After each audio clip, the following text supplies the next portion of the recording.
before we dive into the episode, we're super excited to shout out our first official podcast sponsor, Riverside FM. We've been doing this podcast for almost 4 years at this point, and over that time, we've tried out a bunch of different recording and editing software. After some trial and error, we discovered Riverside.fm, and we haven't looked back. Riverside is an all-in-one podcast and video platform that lets you create content easily and quickly, including social media clips, transcriptions, video marketing, webinars, and more. It records locally, bypassing poor internet connections to produce studio-quality audio. They even have an entire library of tutorials, Riverside University, that will allow you to unlock the software's true potential. They also have an amazing support team that's been super helpful in our own transition, answering questions and troubleshooting any issues we have. If you create content of any kind at all, either for fun or as a professional, or if you're just looking for a new audio-video software to chat with your friends and family, do yourself a favor and check out Riverside.fm. Try Riverside.fm for free and use the promo code BingetownTV for 15% off. We'll leave the link in the promo code in the show notes. Once again, that is Riverside.fm, promo code BingetownTV, BingetowntV for a discount. Thanks again to Riverside.fm for being an awesome service and for sponsoring this episode. All right, Paul, 8 episodes down, we're done. The finale is over, okay? Yeah. So... we're both smirking here because... yeah, we're both smirking, okay? I just want to say one thing, okay? Before we get started, what I want to say is that we are a television podcast. This is what we do, okay? We have to fine-tooth comb stuff. And we are going to fine-tooth comb this episode and this season. We are not going to be Debbie Downers. We've told you, meaning the listeners, a lot how we've enjoyed this show, especially season 1. Really, really, really love season 1. Season 2 has been entertaining. Season 2 is worth the watch, but we're going to have some comments. And I thought today, so we're not fully Debbie Downers, it would be fun to make this episode a compliment sandwich. Now, Paul, it might be a Baconator, okay? It might be, here's a compliment, here's the bun, and then we got 15,000 patties. Mm-hmm. And then we have the rest of the bun for the positiveness. Now, all joking aside, there's plenty of good stuff to say, but we are going to have some things we need to talk about. We're going to make sure that, again, for the 5,000th time, that we're not too Debbie Downer on this. We just want to explain to anyone listening where we're coming from, and hopefully you agree. But if you don't, hit us up. Twitter, Instagram, TikTok, Discord, email. It's all there in the description, in the show notes. Hit us up. We always answer. So, Paul, let's start this compliment sandwich. Mm-hmm. Let's talk about what we liked. Yeah, I thought the action, I think I was a little disappointed because there was a lack of introduction to the help from Senator Lavoie and what their plan was. I was like, how are they even going to know what to do if they haven't communicated? But I will say that was the highlight of the episode for me, was the bang-bang action. You know, Reacher kind of getting out of the cuffs. What's he going to do in this position? Then, you know, there's so much happened all at once. And I really do think I enjoyed that part a lot. And you know what? To be really nice, to start this episode really, really nice, I actually have a little letter here for our very own O'Donnell. And it's a formal apology. You're going to write him a letter? Dear David O'Donnell, my name is Paul Facenda from Bingetown TV. And I just want to say I am very sorry for ever having doubted you as a special investigator, and even thinking for a second that you had ulterior motives. Not only did you always have Reacher's back, you turned out to be arguably the nicest character in the show with very nice family values. You were amazing. Once again, I'm very sorry, Paul. So that was very nice, Paul. That was very, very nice. And I agree. I mean, let's talk about the compliment sandwich again. Let's bring this up. All the positives. The special investigators are awesome. I love them. I mean, we already know that we love Neely from season 1. Dixon, O'Donnell, love them all. I just heard rumors, I just saw something on Twitter that they are going back to the solo Reacher seasons for season 3, which maybe we'll wait till we get into the Baconator patty part of it when we talk about some negatives. We've already been harping on this for the last couple episodes. It's just tough because now I love them so much that I want to continue seeing them. It's going to be tough not to be able to see O'Donnell, Neely, Dixon more often. I appreciate that they're going to go back to the single Reacher solo stories because that's just how it should be. We love season one. I think that we love the special investigators so much that we would hope to see them.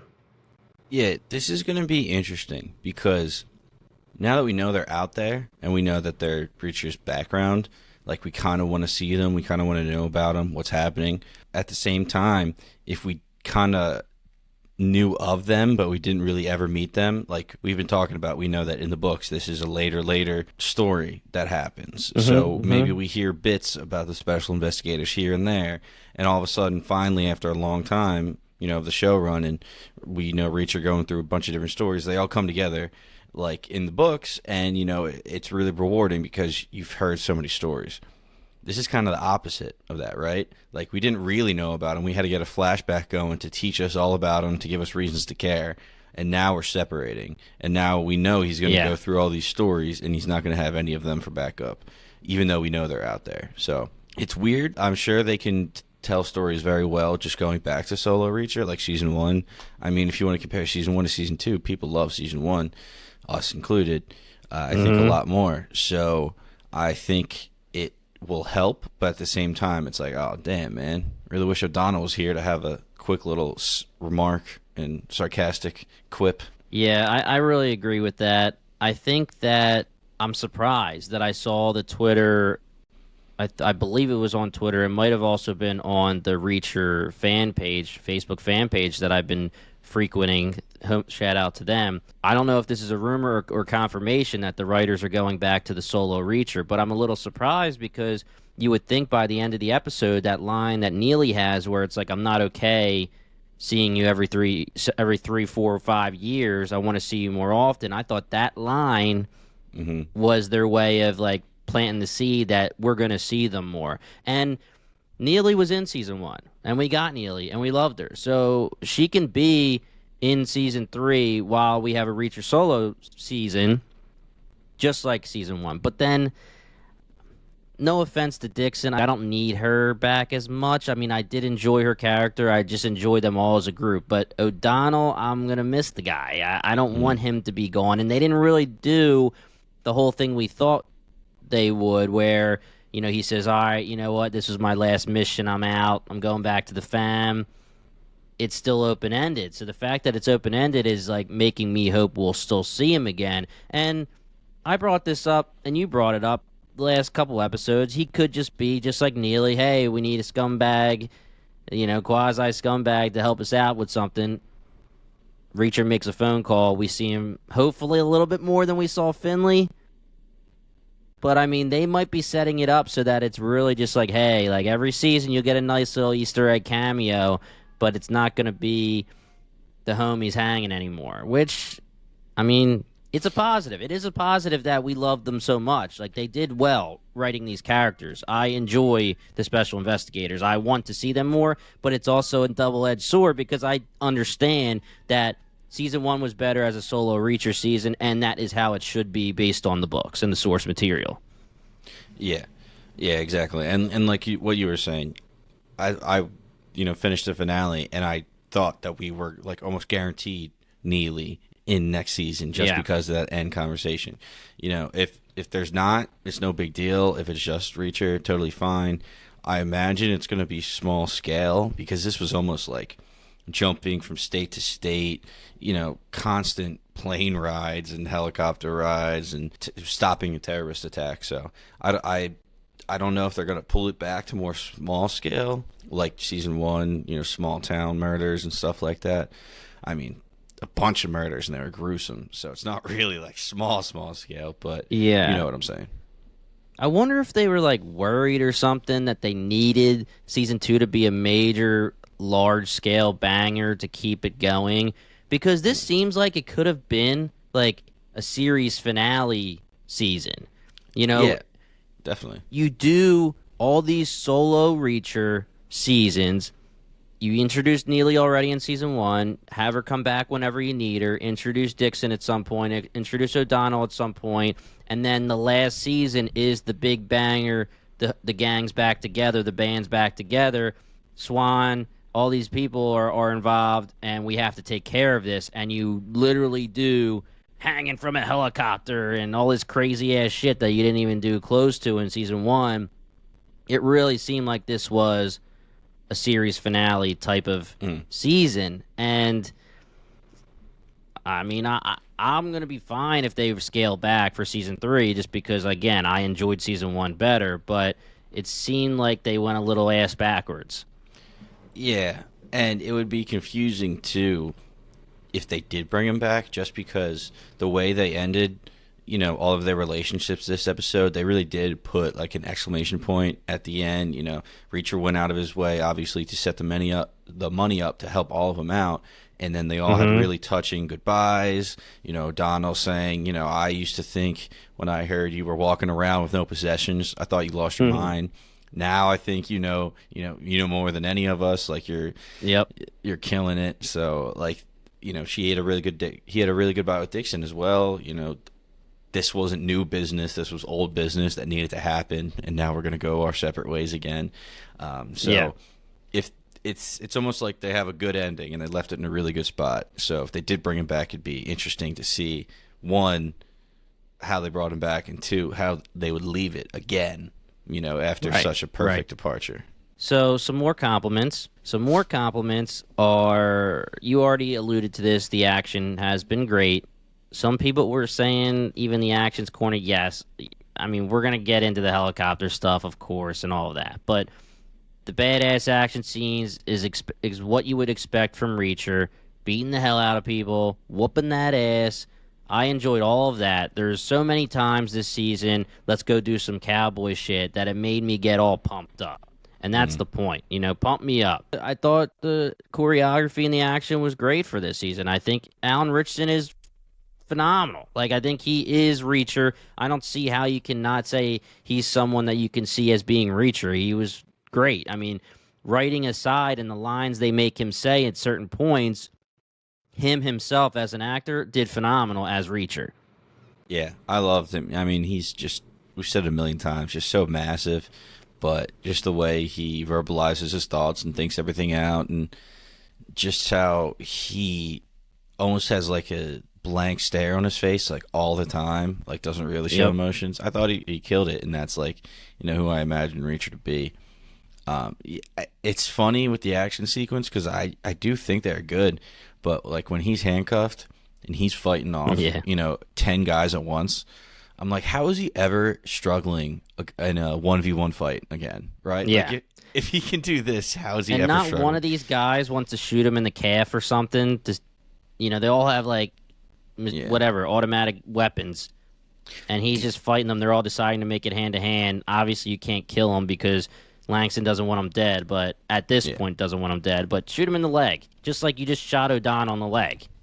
Yeah. Hey, wait, whoa! We're not in this part of the sandwich. We're in the compliments. Right? We're in the compliments. We're in the compliment section. All right.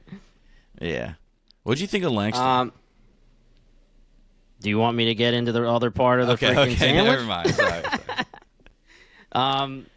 So, listen, I think that when we say compliment part of the sandwich and we talk about the cast and the team, I don't want to say that lightly because we're going to move on soon enough to the other part of the sandwich, and I don't want people to think I didn't love this group. Like, this group are awesome. Love them all. Mm-hmm. They're all homies. All the cast was, I think they were all casted phenomenally. I love their personalities, all their little differences in who they are and like what they bring to the table. I loved it. Yeah, I mean, Neely, we've spoke her praises a lot this season. We've talked shit on O'Donnell, but that was a character thing, and I'm glad you wrote him a letter. He'll probably appreciate that. He'll forgive you. I have a feeling he's a nice guy now. He's not turning on us. He's going to forgive you. He might say some sarcastic remark to make you feel bad about talking shit, but he'll make sure you know that he still is your friend. Dixon herself, you know, she's the love interest for Reacher. She's not as strong to me as Neely, but I enjoyed her as well. And I don't want to beat a dead horse, but I just want it to be said that this cast and these characters are really freaking strong, and I loved them this season. Yeah, I mean, I just about agree, and all I'm thinking about is there any more compliments that I can give before I go into the second half? And I don't really think there is. Yeah. I mean, I'm about to chow down on this big-ass Baconator here, all right? And let's we talk can take in turns. general, and we'll have to slip in the negativity, all right? You know? Right. So let's start out with the fact that I just want to say that this season, I talked about it throughout the season, that it was turning into, I can't tell if it's being satirical against action shows and movies, or if it's falling into the cliche. I believe it fell into the cliche. And I also believe that it moved into the mindless television category of TV. Only season 2, not season 1. And I'm not even going to say the show as a whole, because season 2 was so good. Or season 1 was so good, I'm sorry. So we're going to leave it up to interpretation. We're going to leave it out there for season 3. But mindless television isn't the worst thing in the world. I mean, it has a reason to exist. You come home from a hard day at work and you don't want to think and you just want to watch Reacher beat some ass. You know, you want to fall in love with some characters and enjoy their interactions together and their team-ups and this and that. I mean, that has a purpose. But, I mean, this season's writing, the major cliche-ness of it all, it was pretty not great. You know, I mean, the season as a whole, I would still say good and entertaining. But we talk about this on Bingetown TV a lot. Details matter. We're going to use the Reacher version of it, but details do matter big time. And there's a laundry list of details that are not in line with what would make a show great. Let me get my biggest gripe off my chest, and then you get your biggest gripe, and then we'll say where we think went wrong, and then, you know, who knows. But my biggest issue, and this 100% goes into the writing with what you were saying, Jimmy, and it was AM. Like, what the hell happened with AM? We got, in the very beginning, these episodes, we got this cool guy. We talked about it before. He was so mysterious with this comic book, and he's so smart and sly, going through all these hoops, dodging security. I thought we were going to get a real big background on it, and I thought we were going to see him really flex his character. And we got glimpses of it. You know, we saw him obviously skilled, killing people, taking out cops here and there, left and right. But like this whole persona of being the middleman, and he was getting into it at the end, like the mindset that you have to pull the trigger. And it directly goes into all this 110th pulling the trigger a million times. I get that was a joke, and it was, you know, it was supposed to be a joke, but at the same time, it makes AM's character also feel like a joke, because we didn't get any explanation. There wasn't even a buyer. I didn't know he was the buyer. He says all the time, "I'm the middleman. I'm the middleman." But he wasn't the buyer, though, right? No, I mean, he was. We just don't find out. That's the problem. I think he was the buyer. Like, every time Langston's like, "I got a guy that's going to give me $65 million," I guess. Well, he's the buyer, yes, but I mean, he's the buyer to go to the next person because somebody wants. Yeah, right, and that is on them for saying AM and the buyer separately. Because if you're trying to tell us that AM as the middleman is the buyer, then you screwed up, because you made it seem like this entire season that AM was the middleman and the buyer was a separate entity that we had to think about. I understand technically AM is the one giving the cash and buying the missiles and the new age technology. But the point was supposed to be that, or I thought the point was supposed to be that he's the middleman, so there's somebody big that we're going to find out that wants the technology, and we have to stop them. Yeah, I don't know. It sat really poorly with me, and exactly what you're saying. Like, just the use of the names of the terms buyer and AM calling himself the middleman, and us hearing this being like a terrorist level threat. And we're expecting to see maybe some terrorist group on the other side, or just some madman, but we got nothing. So well, that's why we were worried. I mean, we were worried that this had to be something that moves on to the next season because they just weren't giving us enough answers. We Yeah. didn't think that they would literally give us nothing about AM and then just kill them off. And then we thought, who the hell is this big ass buyer straight up getting ready to buy missiles that could change the face of the world? And we don't even know who they are. Like it just whether it's on. I mean, okay, I'm not gonna say it's not on them. It's on them because they worded it weird. If you wanted it to really be like AM is the buyer, then he should have just been like, I have to meet AM. I mean, I know that you don't ever use the names and stuff because it's supposed to be like suspicious and mystery, and you're not gonna out loud say like, hey, I'm meeting Paul today to sell my drugs, or I'm gonna go meet the guy or something. I get that, but still, you confuse the viewers. At least you confused us two who are like really reading into what the writing is for this show. And I think the only like way you could try to save it is like Langston was saying right before he got tossed, like, oh, like I'm gonna tell you where I'm about to meet Mahmoud and stuff like that. So in the beginning, if they were referring to Mahmoud, which is just AM, as the buyer, then maybe, but I don't think they were. I don't believe so. I mean, again, guys, hit us up. Twitter's our big one. DM us there. Instagram, our Discord, of course. Please hit up the Discord. Talk to us about Reacher there or any of our other shows. Let us know if we got confused. Sometimes you analysis by paralysis. Sometimes, or paralysis by analysis. I did it backwards. Sometimes you overanalyze stuff and you just think too hard on something and you confuse yourself. I don't think this is one of those times, but it totally could be. And that goes back to the fact that this show is pretty straightforward in Season 2.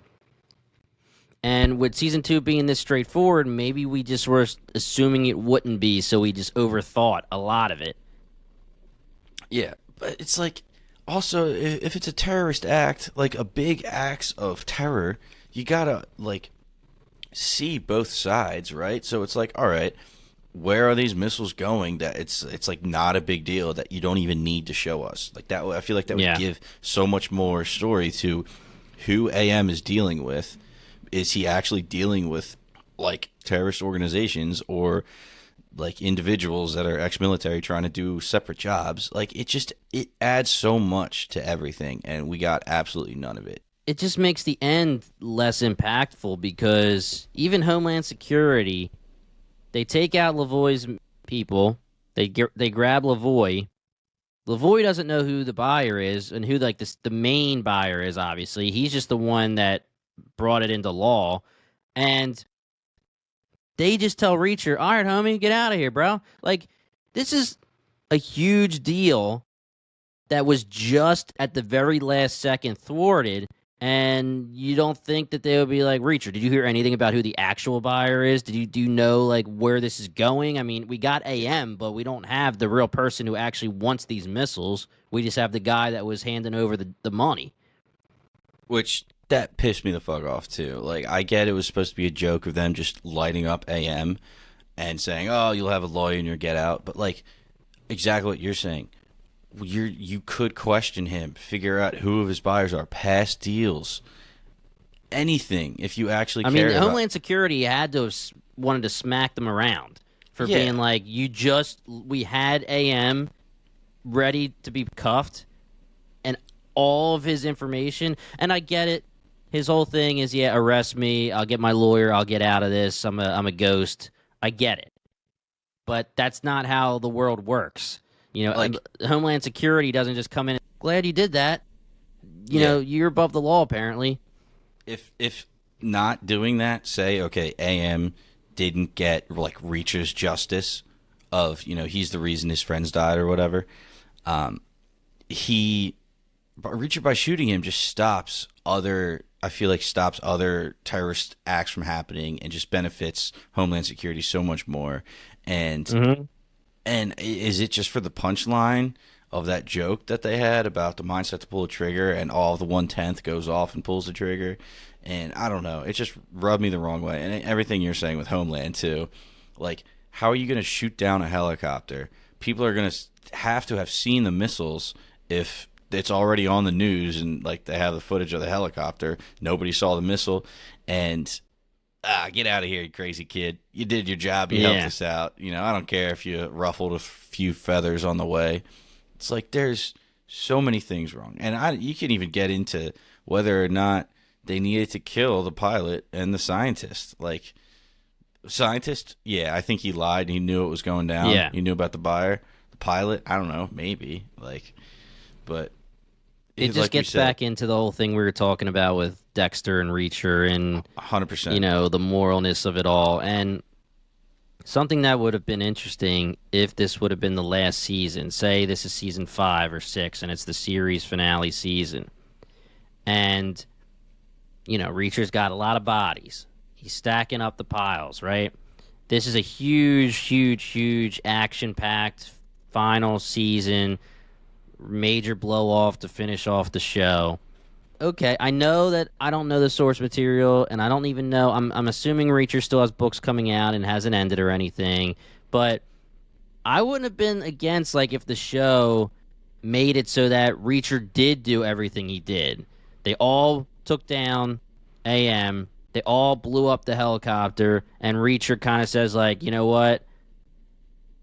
Take me in. Like, I actually have killed a lot of people. I deserve it. And then, they can get around it and be like, oh, we're going to get you out of this somehow. We want you to you're going to go to jail. But, oh, wait, you're not, because you're going to be our, someone we work with from now on, and we're going to get you out of it. But it just gives it a little bit more believability. It's just crazy that you think you can do all this stuff and walk away. And Reacher himself, very, very, I don't give a shit when it comes to any of that stuff. Yeah. Yeah, it was weird. And I don't need to say too much about Langston, except for the fact that he's just the cliche bad guy villain, right? So I'm not beating any dead horses. We hit AM pretty good. Langston himself, like, when it comes to the corny lines and his mentality and everything that he's, his purpose in the show is just cliche action, whatever. I do want to notate, though, that like we were saying with season 1, how good it was. Season 2, it's not like the writers didn't do certain things. Like, they were so good with Neely's character. There were so many times in this season where details matter, and they did great. Obviously, Russo and his big ending when she takes his hand gets your heart wrenching, right? Who's cutting onions? And then, even in this episode, they have the scene where they're taking the picture, and even there's space. Dixon is holding on to Reacher. O'Donnell is right up on Reacher, and Neely has space between her and O'Donnell. I didn't see that. And then that's really cool detail. Yeah, and then at the end, when they're like putting their hands up to each other, and they're not going to touch, but they're kind of just like making the motion. That kind of stuff proves that they're really good at writing characters if they want to be, and I don't know how any of this works. I don't know how, who tells them what you have to do and how it churns out onto the page and to the screen, but I mean, they do so good with certain characters, and then AM was a major, major, major letdown. Langston was whatever. Like, there's always a purpose for, like, the cliche, maniacal bad guy. It's whatever. Langston, his background, I kind of wanted a little bit more again.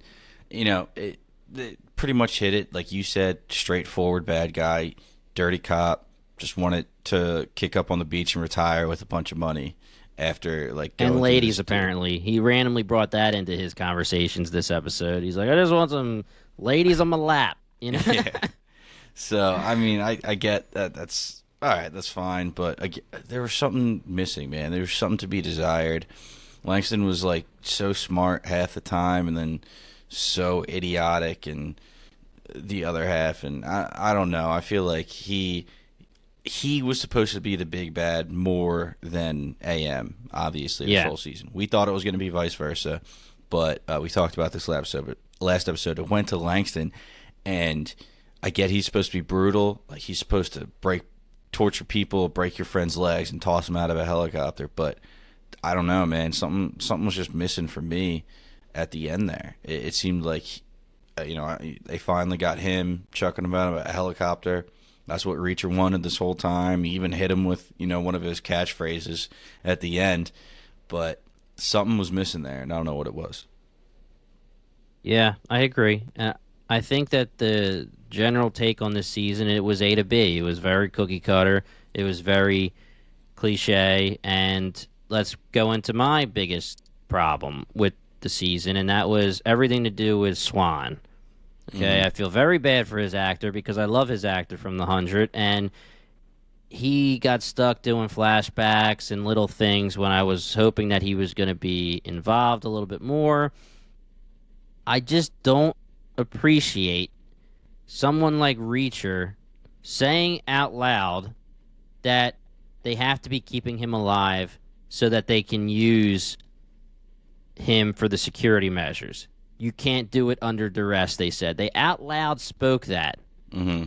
That was the reason for us to think he's alive. Don't write that on the page and then just totally reverse it in the end. I know you want a shock value.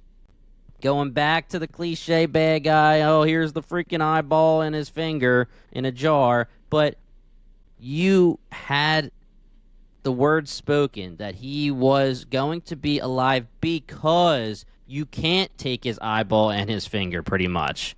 Mm-hmm. And then they go and do it anyway. Yeah, it's not a twist at that point. That's just bad writing, like you're saying. It's not like it's anything you could have guessed. It's just, hey, we're gonna see it. We're building up the reveal, like the whiplash, like you just said, whiplash between, oh, Swan's bad, no, he's good, no, he's bad, episode to episode. You think that's enough, and then they go on, okay, is Swan dead? Is he alive? Yes, he is alive. He's still being used to activate like operations and jobs to go through, and exactly what you're saying, literally spelling it out, saying, like, yeah, they might have him under duress, but I'm sorry, he can't make these actions under duress. Yeah, they might have him like captured and kidnapped, but he actually has to go through with, because they named all of the different security measures. And what the hell? Like, I don't know. It didn't even make sense. And they're just using his name, Swan, I guess. We talked about that. Everybody, like the hitmen at the funeral, all they heard was the name Swan. And I get that Langston can just use his name, but that was supposed to be one of the big reveals we even talked about. Where Swan, what's going on with him? They got to show us something, and nothing. So I agree. That was just buns. I didn't enjoy that. Yeah, there's people that are getting paid to write this, right? Put them in a room and figure out any other reason in the world as to why you either want to reveal he's alive earlier in the season or how you want to reveal he's dead later in the season. Just don't make them match so that there's a problem. Like, you are purposely screwing with us. It's like when we were joking with Marvel and WandaVision when they teased Quicksilver and then they made him Ralph Boner, and it's like you're literally just trolling us. It's just a troll job. This is like a troll job because you can't tell me he's alive for this reason and then make him be dead to contradict the reason.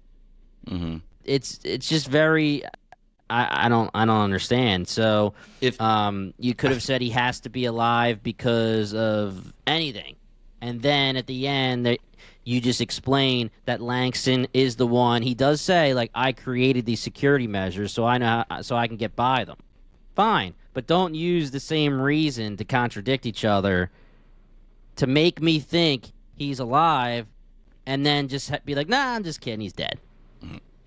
I get that the is he good, is he bad aspect was more just for Reacher's, state of mind. It was, is Swan bad and Reacher can't believe that he actually trusted somebody who was bad, and then we get the reveal that he's good. And it's like, oh, okay, so Reacher really does have a really good gut feeling and knows when he can trust people. But beyond that, it's like, okay, then him being dead, it's like, what's the point? I feel like you're trying to figure out, is he good, is he bad? Is he good, is he bad? So when you finally see him, you know what to do. Do you support him and help him or go against him? And then in the end, it doesn't matter because he's been dead this whole time. So you're trying to figure out the mindset of how you're going to approach somebody that isn't even there and almost wasting screen time at this point is what it feels like. Like if I go back and rewatch it and they're spending all this time about Swan, I'm just going to be like, skip, skip, skip, skip. Right. And let me ask you a question. If you're sitting at a diner and 4 people walk in, they look like they were just knifed and shot and they got blood all over them, and then you look over at the news and it's like something happened to a helicopter, shot down or crashed or whatever it is. Like, you really think it's a good idea for them to be walking into a diner? It just seems so, like, I don't even know how to say it. Like, it's everyone. I haven't watched. I don't know. Are you caught up in the Fast and the Furious movies? No, I haven't. I haven't been caught up in a while. Right. So, Fast and the Furious has been around forever, and it started how it started, and it was starting to like fall a little bit, and then Fast 5 came out, and everyone was like, "Jesus, that was good," me included, and it like brought it back to life. And then the joke about Fast movies now is that as it gets to the next one, to the next one, to the next one, it's getting so unrealistic, it's unbelievable, majorly unbelievable. They're in space at one point, and they're all this crazy ass stuff. Alan Ritchson is in the latest Fast movie, if I'm correct. Mm-hmm. And I feel like he might have talked to them and was like, so how can we do this for Reacher? How can we figure out how to make this super unbelievable and super ridiculous? It's like walking into the diner all bloodied up like that. Like, yeah, it shows. You guys are badasses. You guys don't care what other people think. You guys are tough guys. This is just another day for you, right? Just cuts and bruises and stab wounds. That's just part of the game. Like, cool. Gunshots to the legs and then pulled out the freaking bullet pulled out of your leg. 3-inch, 4-inch blade in your forearm, and you just got a handkerchief wrapped around it, and you're all good to go. Yes, we get that you're badass, but how dumb is that? Exactly what you're saying. You're bringing so much attention, so much suspicion to you, and like you're off the hook, like quote unquote, because the Homeland Security guys covered for you, but like, I don't know, local police aren't on that, and somebody calls the cops. They have to get all it takes is one call. Local police walks in and says, "Let me see that suitcase." I don't understand why they did it. Just go get cleaned up, like do the diner after. Later. The spectacle aspect of it goes beyond the logic, and that's what happens a lot of time with TV. A lot of TV lately, and that's where you lose a lot of people. Yeah, so we talked about how we love the action, but what I didn't love about the action was anything to do with that helicopter. The scenes with Reacher and Dixon and O'Donnell and Langston and the other guy in the helicopter, you're not going to make me believe, I don't care who Reacher is, that he can hold Dixon by the gurney. She's only strapped down, like with like 3 straps. It's not like and then she unstraps herself and climbs up and takes the knife out of his arm and stabs. Being able to hold that with a knife in your arm, very weird. Especially he's holding the gurney with one arm and then holding the bodyguard. And he switches it. Yeah, up with the other, trying to play small man with him, like he's just putting his hand on his forehead, and the guy's swinging with brass knuckles and can't connect. I'm like, that's a fucking joke right there. Okay, I will say, with Dixon coming up, pulling the knife out of the forearm and using it to stab, didn't really see that coming. So I thought that was cool, but the fact that she was alive at this point, and Reacher was like alive. They don't show him going from the wheel well to the ramp and the ramp opening while he's down there dangling or any of that stuff. And it's like, because you can't really do it, I assume. I'm not the smartest. Maybe there's people out there that can do it. Maybe there's somebody in the military that has experience. Let us know. But I just don't see how that's possible. And they don't show it because it is not like feasible. It's not even unrealistic. Can you imagine if the season ends with Neely being like, "Oh shit," when he's hanging, and then all of a sudden you just see Reacher fall because he slips off the wheel? Yeah, I mean, I don't know if I'm wrong. Like I said, I've never really been around a helicopter, but like, are you also getting the force of the blades like pushing air down onto you? Yeah. So you're not even like holding yourself. It's just crazy to me. Yeah, and it's a wheel also. It's like a spinning like. I don't know. Okay, I'll quit with the helicopter thing. But yes, that was obviously such a big part of, pivotal part of the solution and how he saves everybody, that it's like, all right, well, that's kind of buns that it happened. Like Toy Story, it happens in Toy Story. Cool. It's Toy Story. Like, Captain America Winter Soldier, I think it is, when Chris Evans is holding on to the helicopter and showing us those sweet ass biceps. He's got the super soldier serum. That's fine. Yeah, so I don't know. It's just, I can't believe, like, it was happening, and I was like, no way they're actually doing this as the climax of the episode. Yeah. Like, that was nuts. Like, I really would have enjoyed if they did, like, however many seasons of Reacher, like, season 1.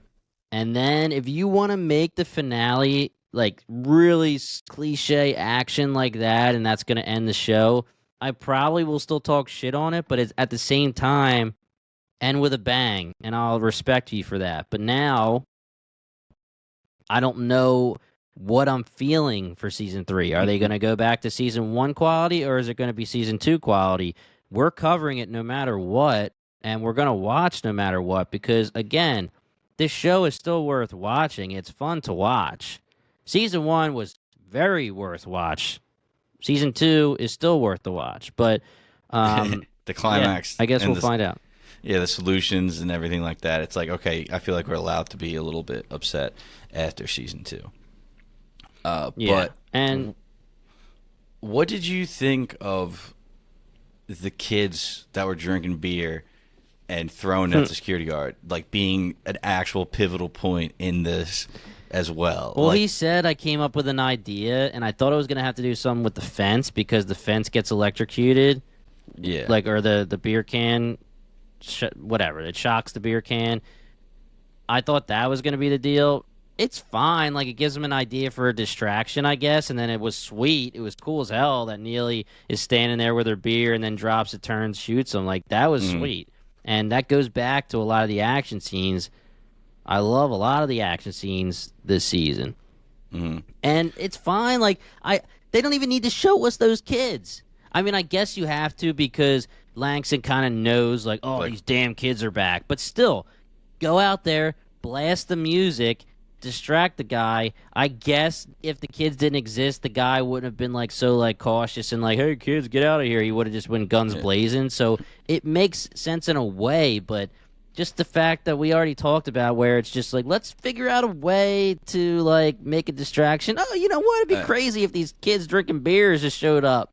That's literally how Neely gets in, right? Which is kind of frustrating. She gets in because she pretends to be these kids that don't listen to security guard, which makes the security guard open the fence and walk out and immediately get taken down. And they kept talking about how, you know, this place is impenetrable. You can't even start your mission until you get in the gates because you're going to be found out beforehand. And they make it that Neely can get in because she's impersonating like local degenerates. I don't know. Yeah. It's a little strange for me. I mean, don't get me wrong. Neely, this scene and right before it, fucking amazing. Put this at the second. One, two. Boom. So cool. She was just getting the whip back and forth, the distance of the whip, making sure she had it 1, 2, takes him out. And even when she's shooting the cop while she's like got the baseball cap on, impersonating the kids, she drops the beer bottle, turns around and shoots, and then the beer bottle like slaps the ground. Like, that's how quick she was. I thought it was just like a good little shot. I loved her, but the logic behind it and reasoning, I feel like, I don't know. Maybe it was Reacher just scouting out before, and he's using whatever the environment gave him, and the environment gave him those degenerates. Yeah, if the kids didn't show up, he would have thought of another reason. That's fine. Yeah. But again, I'm not gonna say it's great writing that they were just like, hey, these kids drinking beer showed up. Anything else for the patties, for these negativity that you got? Anything blaring, because we already beat it up a little bit. The only thing I guess, let me ask you, if you had $5 million show up in your bank account and you're calling the bank and asking where to come from and they say, I don't know, are you using that money? Like Yeah, no. I want to, but I would be so nervous that I'm like, this is a mistake, and I want to have to pay it back soon. Something is gonna happen like this. I would be too terrified to use it just because Yeah. I think I'm gonna get like arrested because I'm using somebody's money that isn't mine. So I don't know, but like that was the only thing about like at the end they show everybody calling, hey, where'd this come from? Where'd this come from? Do we know this guy? And the cash is like whatever, I guess, because it's cash at your door, but like the money in the bank account that just pops up, I'm like hesitant to use that. They're gonna come asking for it back in like 10 years, something like that. Yeah, I want to make this part of the bun for the compliments because I did like that they tied stuff up by using that money to like make it worthwhile, and that's a very Reacher thing in a way where that we've met him in a way that we've gotten to know him for the first two seasons where he's got a heart of gold even though he doesn't want to speak it too often and what doesn't want to show it too often, but taking care of O'Donnell's kids, taking care of Neely, taking care of Dixon, taking care of everybody that was a part of the special investigators. That all made sense to me except for Guy's kids because like you said, the guy was like, my brother's dead, I don't know where this money came from. All the other people can just be like, all right, Reacher's taking care of us. You know, the girl, I thought the girlfriend was ridiculous. She's just like, I'll take the money and I'll get this sweet ass car and drive away, you know, whatever. But again, I'm not hitting any of those. But yeah, No. so Russo's brother and the kids, or however that was supposed to be, great writing in a way where, like, yes, I'm glad that Reacher took care of Russo, but when it comes to Russo's family, they would have no idea who Reacher is. All the other people can assume, all right, this is Reacher taking care of us. Yeah, yeah. The cash seems a better option to me than like he's talking about. I guess O'Donnell knows when he's talking about setting everybody up in the 1/10. Like O'Donnell knows where the money's coming from in those accounts and stuff like that, so that's not big of a deal. But what also, please, you gotta educate me. What did he say he hooked up for Dixon? It was like a An LLC. LLC. LLC is basically what he did was he just set up a business. It's very like confusing because you could set up an LLC and you don't need to fund it. But what he did was he set up an LLC so that he set up a business for her, and then he gave her enough money to fund it so that she can do whatever she wants for the rest of her life, like make the business whatever she wants the business to be. Gotcha. So it's a limited liability corporation. So it's just a business that she can be an accountant, she can be a criminal investigator, she can do whatever the hell she wants. And he's saying, you know, start this business, work for yourself. All this money is going to fund it. Do whatever the hell you want. Gotcha. It did crack me up, though, how Donna was like, what do you got for me, bro? What are you giving me? Huh? Yeah. What are you Nothing. giving me? And then he tells him, and he's like, oh, dude, I'm speechless, man. It's like, what, you didn't think he was actually going to give you something? It was a little funny how they had to, like, awkwardly bring it up so that Reacher could tell him, I'm taking care of your kids. But I think that overall, taking care of everybody was a positive. Mm-hmm. That's a compliment. I do see some of the holes in it, but yeah, I think that was a good part. Anything else for the issues? No real issues. Beyond that, I think I got most of them out there. But I do got a few things I like in the end here. In the wrap. All right, hit it up. Finish this sandwich. So absolutely nailed it with, you know, Reacher, what are you going to do with the money? Oh, I need a new toothbrush. I'm not going to spend, you know, I don't have possessions. What am I possibly going to spend the money on? But the fact that he did splurge on a $1,980 bus ticket or bus pass for a year, that I loved that. Now that was good. Explains perfectly. He can go wherever he needs to go. He's not going to get there quick necessarily, but he can get there, and he doesn't need to worry about that aspect of it. So I thought that being his gift for himself was just money. That was perfect. Mm-hmm. Agreed. I agree. I really like that part. I thought that the goodbyes gave me the feels because I like the character so much. I mean, especially him and Neely. I already talked about how I love the writing with her when it comes to the picture, when it comes to them putting their hands up. I like how she is the one that can say to him without him thinking she's joking, hey, like, I want to see you more often. We need to see each other more often. And it is like, it's totally Reacher, but it also hurts my heart that he kind of just like looks at her and walks away. I mean, she understands that he gets it, and then obviously he goes on the bus and he says, I was visiting family. Yeah. If I was that old guy, I would never talk to Reacher, man. This guy's got scars all over his face. Yeah. He's 6'5". He's a massive dude. He looks like a bad guy right now because of all these scars. I would be scared as hell if this guy walked onto my bus. But the guy, he was a little nosy. He wanted to know where you're coming from, where you going, what are you doing? Yeah. Where are you headed? No idea. Which. Yeah, but visiting family was a good line. 100%. Was going to say that. Also, when Dixon goes, come home with me, I really want you to meet my parents. I was like, what the fuck is happening? And she goes, I'm fucking with you. I was like, all right, cool. That makes way more sense. That was funny. So let me ask you this question. Roscoe or Dixon? Ooh. For Reacher. And for us as, like, characters that we like. Probably, I don't know. I mean, I love Dixon and Roscoe both. If I would say Dixon would probably get along better in the long term with Reacher, just because she knows who he is in the background and all that stuff. But man, I don't know. They're both awesome. I loved Roscoe in season 1. Me too. I'm a Roscoe guy. I liked her really. I liked her character a lot in season 1. So I think that she was a stronger character than Dixon. I also think that you're right where Dixon makes more sense for Reacher if you had to attach him to somebody. But I'm a Roscoe guy. I liked her in season 1. Trying to think if there's anything else at the end that I really wanted to bring up, but not a whole bunch. Just a cheers to the absent friends before the picture.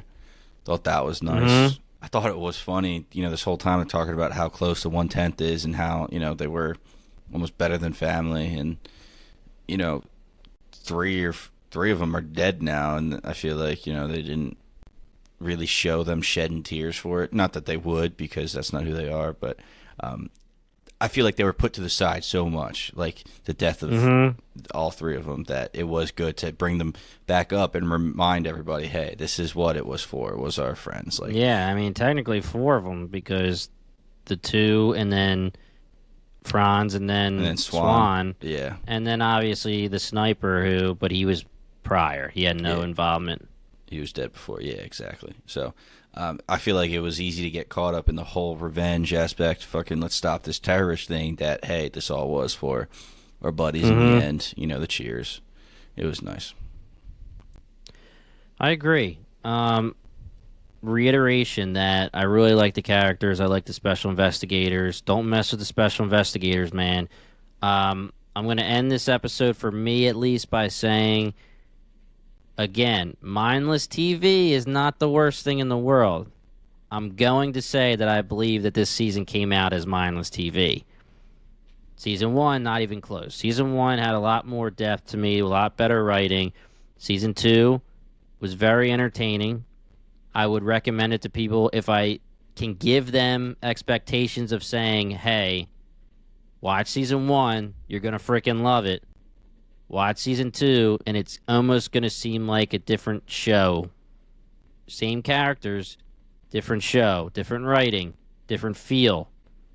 There's a lot of different things about this season. There's plenty of people that went out and saw Fast 10 or whatever the hell we're at right now with Jason Momoa, my freaking boy. Okay? There's plenty of people that went out and saw it and enjoyed it and loved it. And you know why? Because they're fine with doing, sitting back and watching Reacher and Dixon hanging from a helicopter. And I'm not even going to lie to you, man. I thought he was going to pull her up and, use her as, a freaking, 100%. Weapon. I thought just pull her back up onto the plane in the gurney and hit the dude with her. That's what I thought was going to happen. That's how, unbelievable I was ready for shit to go. But what I will say to these people that I tell to watch it, I'm going to say, if you enjoy togetherness, team-ups, love, not love, love for each other, man, family, just like Fast and the Furious, man, family. We're family. The special investigators are family. But no, seriously, if you like character development, if you like characters, Neely is always going to be our girl. Dixon was great. O'Donnell was great. There was a lot there. There's a lot of potential, and there's obviously they're not stopping me from watching season 3. Yeah. I'm going to watch season 3, and I'm going to have some fun with it, and we're going to cover it. I hope they go back to the season 1 aspect and quality. Yeah, we were talking about, we don't know, or I was saying, no, I don't even know if season 3 is going to get approved. You said it already did get approved. I didn't even realize they're already freaking shooting it. So yeah, I mean, it's the most watched Amazon Prime show ever, which is ridiculous. I mean, you wouldn't think that because if they have some bangers, I mean, might be off the reputation. It's not always about quality. Yeah, it's not always about quality. I hope everyone doesn't think we were too negative. We have to tell our truth. We have to be unbiased. We're a TV review podcast. If you thought we were too negative and you want to defend Reacher, we would love to talk to any of you. Hit us up. Just let us know what you think. Tell us if we're being too harsh. Tell us if you think you agree. You can hit us up on Discord, Twitter, Instagram, any of it. We'll answer as long as we see it. If you do the Discord, we will 100% see it. Sometimes with Twitter or Instagram, it slips by us, but we usually do see it. If you notice that we don't answer right away, hit us up again, and we'll definitely be able to see it. Paul, anything else before we end this episode? No, just I hope season 3, comes sooner rather than later, and I still look forward to it. I still want to watch and see. Yeah, I look forward to it very much, and I hope O'Donnell gets our letter. I'm glad you wrote that for us. I hope you signed my name as well, because I was just as mean to him. I was just as he could sue us probably for defamation. We were very defamation of character. We were very, very mean to him, but he ended up being one of the nicest characters that we've seen on this television show. Thought his actor did great. Sean Sipos, I'm not positive how to say his last name. I thought all of the actors did great.